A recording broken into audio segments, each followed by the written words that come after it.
नमस्कार, लोकमत भारत की खास पेशकश में आप सभी का स्वागत है। मैं आपके साथ मोनिका राठौड़।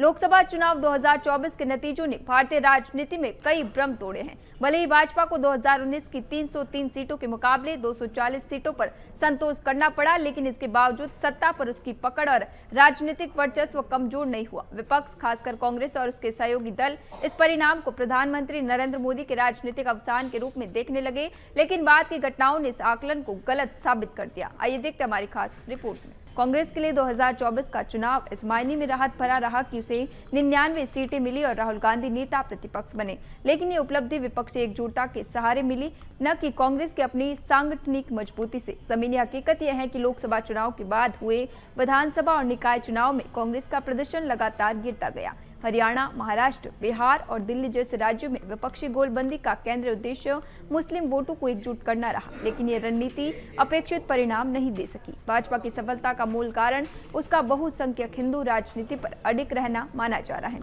इसके उलट कांग्रेस और अन्य विपक्षी दल सेकुलरिज्म के नाम से मुस्लिम तुष्टीकरण की राजनीति में उलझ रहे। महाराष्ट्र के नगर निकाय और बीएमसी चुनाव में भाजपा को मिली सफलता ने इसी अंतर को और स्पष्ट कर दिया। दिलचस्प ये रहा कि मुस्लिम मतदाताओं ने विपक्षी दलों की बजाय असदुद्दीन ओवैसी की एआईएमआईएम पर अधिक भरोसा दिखाया, जिससे कांग्रेस और सहयोगी दलों को खास लाभ नहीं मिला। कांग्रेस का पतन कोई नई प्रक्रिया नहीं है। इसकी शुरुआत 1989 के बाद से मानी जाती है, लेकिन 2014 में केंद्र की सत्ता गंवाने के बाद ये गिरावट तेज हो गई।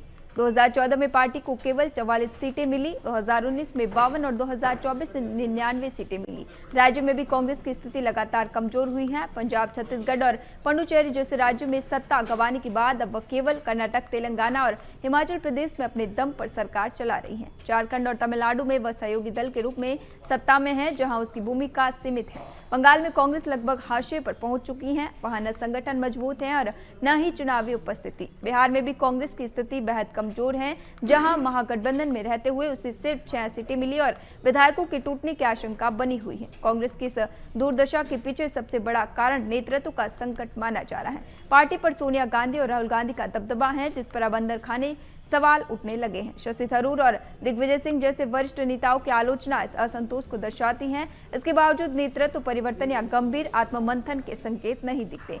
राहुल गांधी के चुनाव के बाद विदेश यात्राएं और रणनीतिक चुप्पी पार्टी की गंभीरता पर सवाल खड़े करती हैं। आने वाले महीनों में बंगाल, असम समेत कई राज्यों में विधानसभा चुनाव होने हैं। भाजपा ने जहां आक्रामक चुनावी तैयारियां शुरू कर दी हैं, वहीं कांग्रेस अब भी प्रतिक्रिया की राजनीति तक सीमित नजर आती है। यदि यही स्थिति बनी रही तो कांग्रेस के लिए आने वाला समय और भी कठिन साबित हो सकता है। अभी के लिए फिलहाल इतना ही, फिर लौटेंगे एक नए सच के साथ। तब तक के लिए दीजिए इजाजत। नमस्कार।